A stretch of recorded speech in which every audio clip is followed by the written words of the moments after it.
पिछली कक्षा में हमने लागत अवधारणाएं 5 अवधारणाएं पढ़ी। आगे की अवधारणाएं मैं अब इस कक्षा में बताऊंगी। छठी जो अवधारणा है वह है द्विपक्ष अवधारणा, dual aspect concept.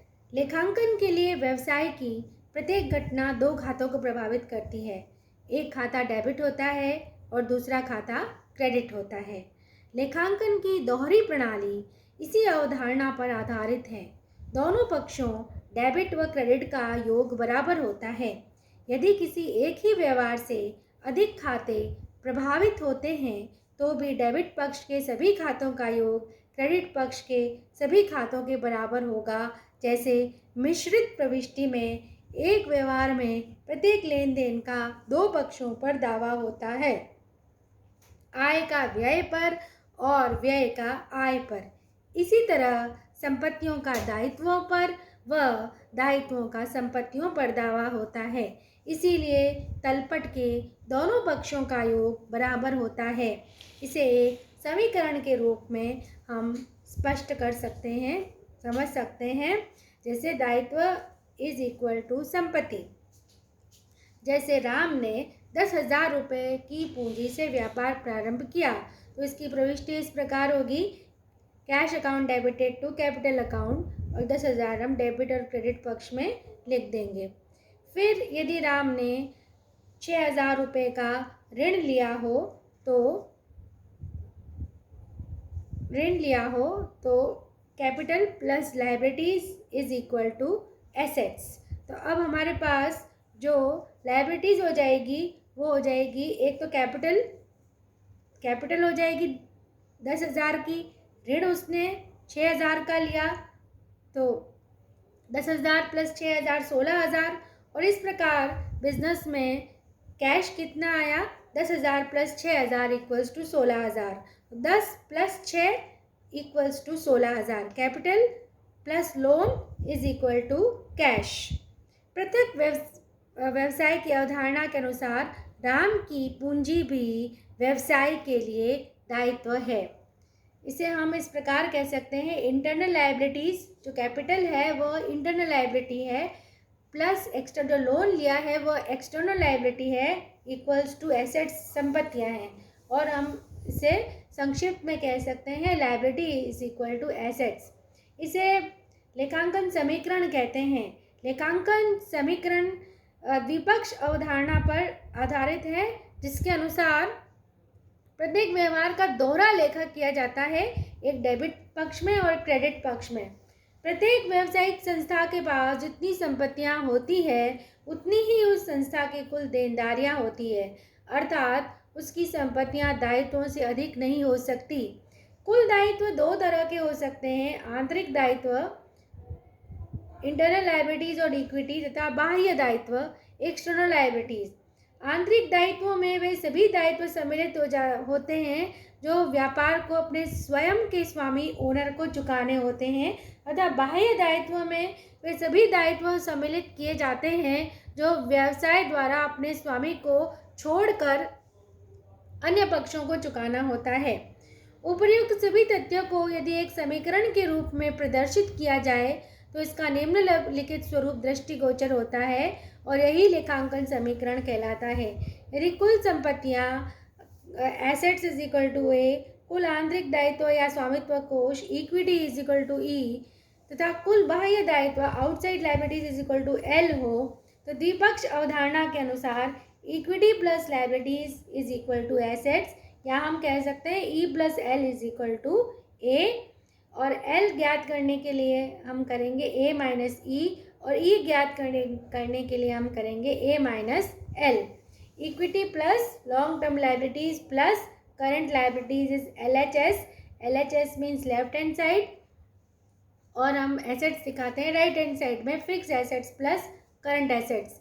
So LHS is equal to RHS। LHS में आते हैं equity plus long term liabilities plus current liabilities, और RHS में आते हैं राइट हैंड साइड में fix assets plus current assets. उपर्युक्त से इन सब से स्पष्ट है कि लेखांकन में द्विपक्ष अवधारणा संपत्तियों के दावेदारों में साम्य बनाए रखती है। इनमें कोई भी असंतुलन लेखांकन अशुद्धि को परिलक्षित होगा। वर्ष के प्रारंभ की पूंजी और अंत की पूंजी की तुलना करके लाभ या हानि ज्ञात की जा सकती है। प्रारंभ की और अंत की पूंजी लेखांकन समीकरण द्वारा ज्ञात की जाती है।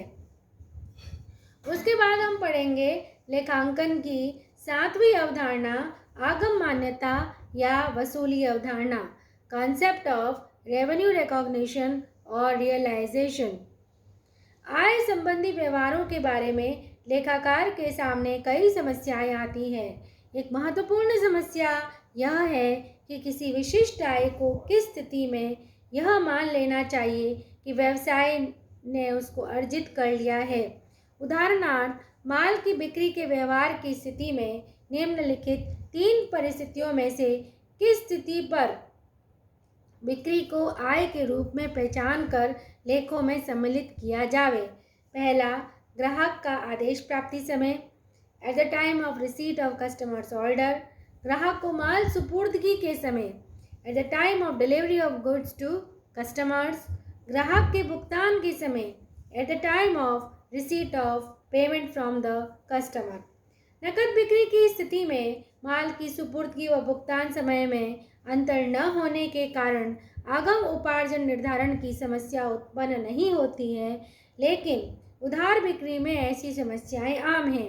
इस संबंध में सामान्य परंपरा है कि माल की सुपुर्दगी पर ही इसे बिक्री माना जाकर संस्था की आय उपार्जन का निर्धारण किया जाता है। इस प्रकार आगम निर्धारण की परंपरा में सामान्य रूप से आगम उसी अवधि में प्राप्त मानी जाती है जब ग्राहक को मूल्य के बदले माल या सेवाएं दी जाती है। Revenue is considered as being realized in that period in which goods or services are furnished to the customers in exchange for cash or some other valuable consideration. यद्यपि इस संबंध में लेखाकारों में अनेक मतभेद है, परंतु लेखांकन की यह मूल धारणा है कि आगम तब उपार्जित मानी जाती है जब हमें यह प्राप्त हो जाती है। इसका आशय उस स्थिति से है जब माल या सेवाएं रोकड़ व अन्य मूल्यों के बदले ग्राहकों को दी जाती है। सेवाओं की दृष्टि से आगम उस अवधि की मानी जाती है जिस अवधि में सेवाएं की जाती है, और भौतिक वस्तुओं के विषय में आगम उस समय उपार्जित मानी जाती है जब माल जहाज आदि पर लाद दिया जाता है अथवा माल की सुपुर्दगी क्रेता व्यापारी को दी जाती है। आगम उपार्जन की उपरोक्त सामान्य अवधारणा के निम्नलिखित अपवाद भी है। पहला, उत्पादन पूर्ण होते समय ही आगम को मान्यता। यदि क्रेता एवं विक्रेता के मध्य माल के विनिमय के पूर्व ही आगम वस्तुगत पूर्ण निर्धारित किया जा सकता है तो इस पूर्व तिथि को ही आगम का उपार्जन मान लिया जाता है। जैसे सोने की खानों में, चूँकि सोने का अंतर्राष्ट्रीय मूल्य प्राय निश्चित होता है, इसलिए जितना सोना निकलता है उसका तय मूल्य उस लेखांकन वर्ष का आगम माना जाता है जिस वर्ष सोने का खनन किया गया है, न कि बिक्री वाले वर्ष का। दूसरा अपवाद है दीर्घकालिक ठेकों के संबंध में उत्पादन पूर्ण होने के पूर्व ही आगम को मान्यता। दीर्घकालीन ठेकों की स्थिति में बिक्री के आधार पर आगम का उपार्जन अवधारणा का अनुमान नहीं किया जाता है।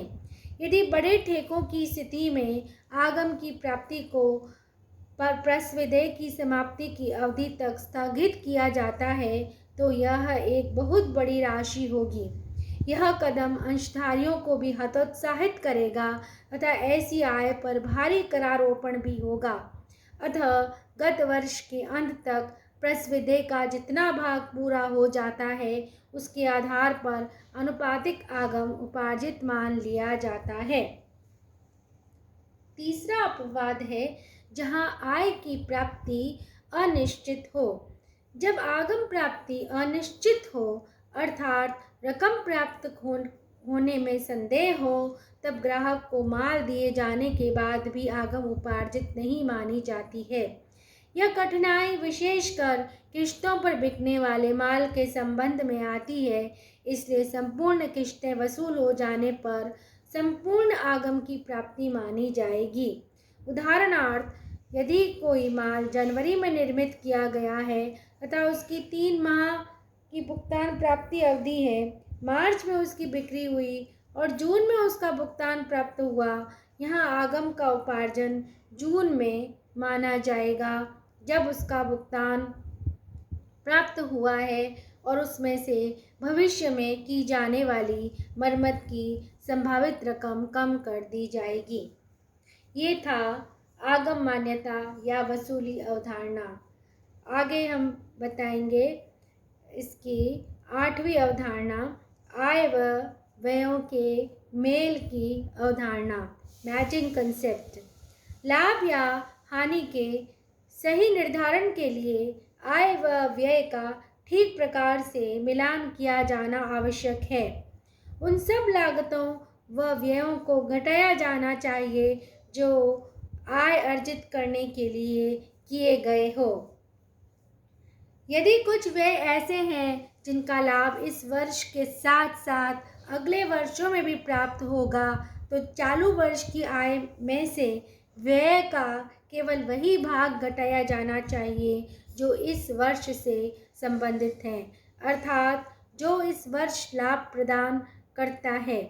यदि कोई आय अग्रिम प्राप्त होती है जबकि इसे अर्जित करने का कार्य अगले वर्ष होगा, तो ऐसी प्राप्ति को चालू वर्ष की आय नहीं समझा जाता है।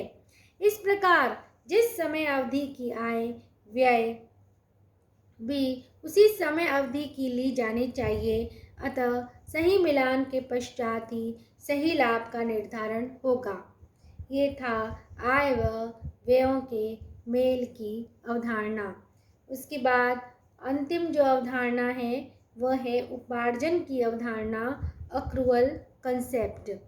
आय व व्यय की मदें लेखा पुस्तकों में उस समय लिखी जाती है जबकि वह देय हो जाती है। यदि कोई व्यय चालू वर्ष का है तो चाहे वह नकद में नहीं चुकाया गया हो, लाभ हानि निर्धारण के लिए विचार में लिया जाएगा। किंतु यदि कोई व्यय आगे के वर्ष से संबंधित हो तो चाहे वह नकद में चुका दिया हो, शामिल नहीं किया जाएगा। यही बात आय के संबंध में भी लागू होती है।